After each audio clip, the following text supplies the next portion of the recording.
Senator, you've been listening to what you were hearing from Kirby out of the White House just now. Your response to the administration really defending this decision to continue to send in massive amounts of aid to Ukraine. Sandra, it's a welcome decision that President Biden and Germany have decided to finally provide these tanks to Ukraine, but it's long overdue. It also continues a pattern since before the war started of President Biden being scared of his own shadow, of declining the military support that the Ukrainian army needs, first to deter the war from starting in the first place, and then second to defend Ukrainian territory and to fight back against Russia's unprovoked war of aggression. And it's really an admission of their own mistakes not providing these tanks months ago, as you've seen time and time again for the last year, when the administration explains that some kind of weapon system or a certain kind of intelligence would be dangerously escalatory or provocative, only to provide it months later, too late for it to have been used to stop further advances or to facilitate further Ukrainian advances. So what we need to do to end this war, to stop it from being any more protracted or bloodier, is to back Ukraine's army to the hilt so they can defend their own territory.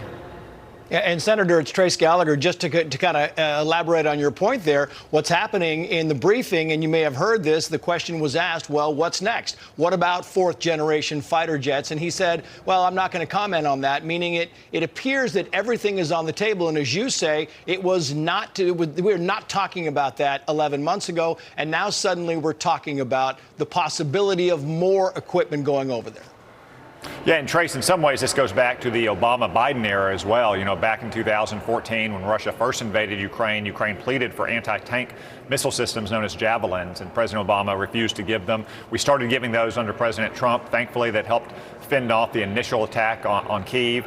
And then continually over the last year, that things have been rolled off the table and then put back on the table. You speak about jets. If you recall, last February, the Secretary of State said that Poland could provide jets to Ukraine. Then immediately President Biden intervened and said, no, that would be dangerously escalatory. Those kind of attack aircraft, or for that matter, longer range missiles that can attack some of the missile sites across the border, just across the Ukrainian-Russian border, that are devastating women and children all across Ukraine, should have been sent months ago. The reason why this war has gone on for 11 months, arguably the reason why it started from the beginning, is President Biden's timid decisions and oftentimes tardy decisions to provide Ukraine's army the weapons it needs to defend its own territory. Senator, I just want to remind our viewers, we had the former Secretary of State Mike Pompeo on this program just yesterday. He is tweeting today, the fastest way to defeat Russia and end this war is to give Ukraine the weapons it needs. He said something very similar when he sat down here yesterday. Here's Mike Pompeo. Listen. We should be doing everything the Ukrainians are asking us to do. They haven't asked us to send our soldiers. They haven't asked for the 82nd Airborne. They've simply said, provide us the stuff we need. And it is their lives that are at risk. And the Biden administration has been afraid to win.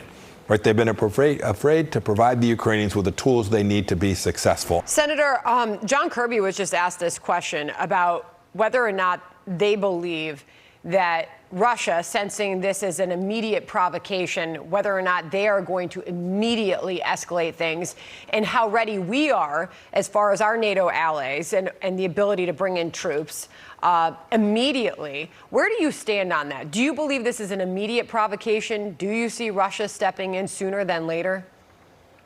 Well, Sandra, the provocation in this war was when Russia launched an unprovoked war of aggression across the international border into Ukraine. I've heard this excuse from Biden administration officials since last January. Whether it's in public hearings or classified settings, leaders at the Department of Defense and intelligence agencies have said, well, we can't provide this kind of weapon or that kind of intelligence because Russia would view it as dangerously escalatory and provocative.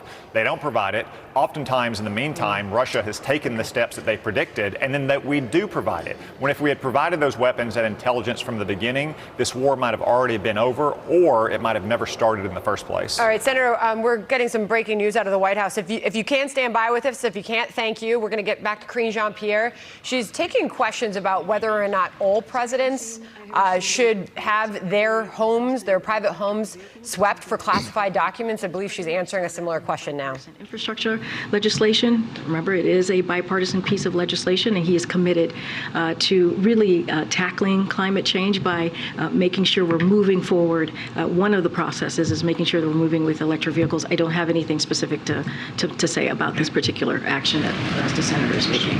One last thing, any updates on when Speaker McCarthy may be coming to visit? So as you know, the president is very much looking forward to meeting with Speaker McCarthy. We haven't locked anything in yet. They have a working relationship, as we've said before. They want to continue and build on that relationship. Don't have anything here to share. They're expected to talk on a range of issues. When we have locked in that meeting, we certainly will let you all know. Okay. Thanks, Karine. Another question about Senator Manchin. He had a meeting with the House Speaker, and reportedly he said after that meeting that he wants the White House to negotiate over cutting spending in exchange for raising the debt limit. Okay, so we're continuing to monitor this press briefing at the White House there, Trace. I don't know the answer to that question. We're getting it right now, how she answered that. But as we have seen in recent days, she has not given any new information on this growing document scandal. And obviously, this is happening after the fact that former Vice President Mike Pence also revealed that documents were found in his private home there in Indiana. So the question from the reporter was whether or not all of our past presidents and vice presidents should be doing a sweep of their homes. I believe former President Obama was asked about this and didn't answer a question about it. But I guess it's a reasonable question at this point. Yeah, I mean, we have heard repeatedly over and over again Karine Jean-Pierre say, I have to direct you toward special counsel, That has been the only comment the White House has given really on this matter in the past couple of days. If we can bring back in Arkansas Republican Senator Tom Cotton here. Senator, when you hear this, I mean, you go over again. It's always, I have to refer you to special counsel. We're getting very few answers, and the questions are mounting as we talk about former Vice President Mike Pence. And now, the former President Donald Trump, the President Joe Biden, all of these documents, how they get out, how in the world can they get out of the SCIF, and how did they, and move from place to place, and what documents actually did these people take away, and how important were they? Yeah, Trace, obviously the White House views the special counsel for President Biden as a shield to not answer any questions. No one has ever blocked from answering questions if they're the target of an investigation. The Department of Justice and the FBI is not supposed to be leaking to the media, although they do often, such as the case of President Trump. But the White House is more than free to answer these questions. They just don't want to because they're uncomfortable questions for President Biden. As far as searching the homes of former presidents and vice presidents, well, the FBI already raided Mar-a-Lago, where President Trump lives. And I was just informed that when Mike Pence had voluntarily directed his home to be searched and reported that he had information yesterday that the FBI was on the premises by last night. Again, that's a very far cry from what happened to President Biden, which I think gets to one of the most troubling parts of this question, which is the double standard the Department of Justice and FBI seems to be applying, not just to President Biden on the one hand and President Trump and Vice President Pence on the other hand, but to normal Americans. Look, if you're a pro-life activist and you sing hymns in front of an abortion clinic, the feds raid your home and put you on trial. If you firebomb and vandalize pregnancy crisis centers, though, we still haven't had a single arrest. This double standard, I think, is very troubling to most Americans. Just a last question on that, because I know we want to move on to the border with you. John Kirby at the White House, also Senator, just a moment ago, was asked about overclassification and whether or not is a problem. We've heard this debate a lot in recent days.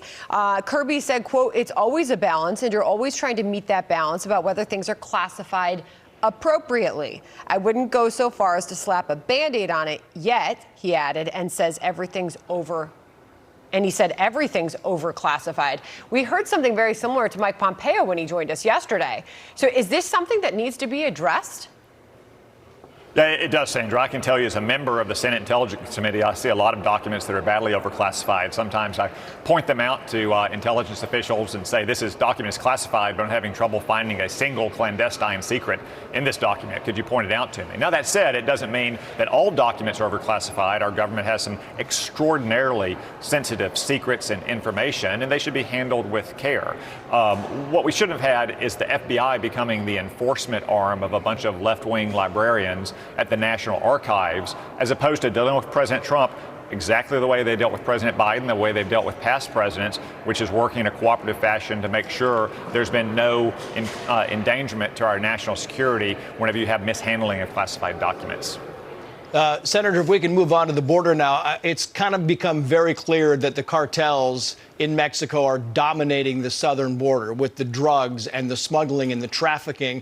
And now we're getting word in a lot of other states like California where the cartels have actually gotten a stronghold in these actual states. What are your thoughts about this push by some Republican House members to take action, to have the president take some action down there on the border, specifically based on how powerful the cartels have become? Well, we lost almost 110,000 Americans to drug deaths last year, Trace, and almost all of those drugs are coming from Mexico. It's not just a border crisis.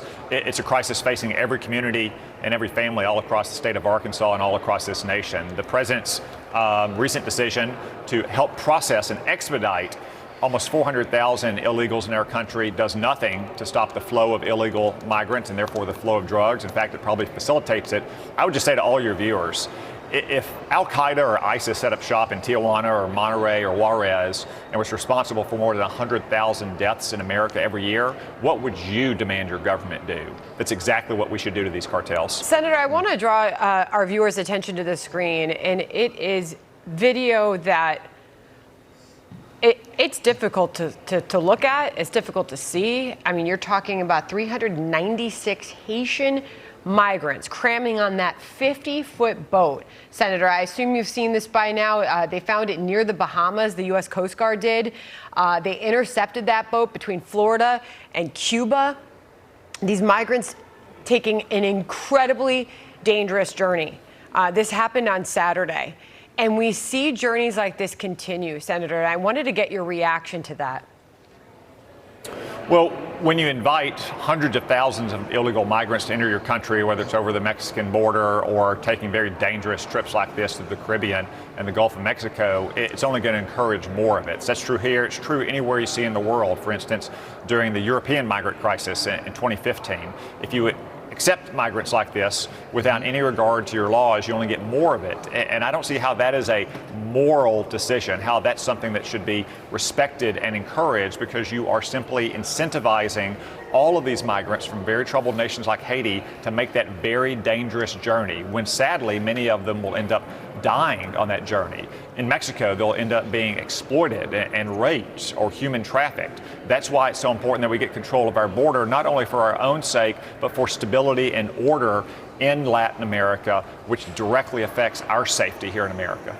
But yet, Senator, you look at this boat here, and all of these people were taken to the Bahamas, and they will all be repatriated, says the Bahamian government there. And so really, we're kind of back to the wet foot, dry foot policy of the 1990s, right? Because what happens is all of these Haitians who are interdicted on their way to the Florida Keys have been repatriated. They've been sent back. And yet all of the Haitians who have gone to the southern border, or at least the vast majority of the Haitians who have gone to the southern border, are allowed in. So it's this policy that doesn't make any sense from the administration.